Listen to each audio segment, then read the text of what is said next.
তো ফাইনালি আমাদের computer table কিন্তু রেডি হয়ে চলে এসছে। এই দেখো কেমন হয়েছে টেবিলটা, অবশ্যই কমেন্টে জানিও। এত ছোট স্পেসের মধ্যে টেবিলটা মানে কেমন লাগছে জানিও। একটা ড্রয়ারও কিন্তু এর সাথে দিয়েছে। চলো তাহলে কম্পিউটারটা এখানটায় সেট করে নিই।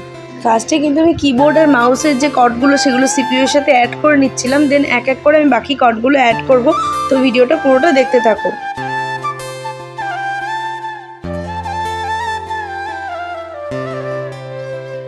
দেন কিন্তু স্পিকার দুটো নিয়ে এসেছি, স্পিকারের কর্ডগুলো এবার সিপিইউ এর সাথে অ্যাড করে নেব।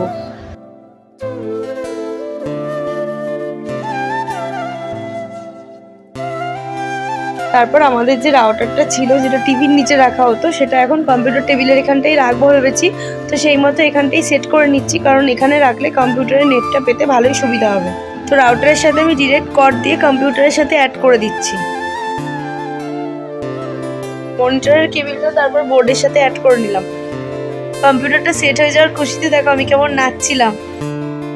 তো ফাইনাল লুকটা দেখো, জাস্ট ওয়াও লাগছে। ভিডিওটা ভালো লাগলে অবশ্যই সাবস্ক্রাইব করো কিন্তু বন্ধুরা।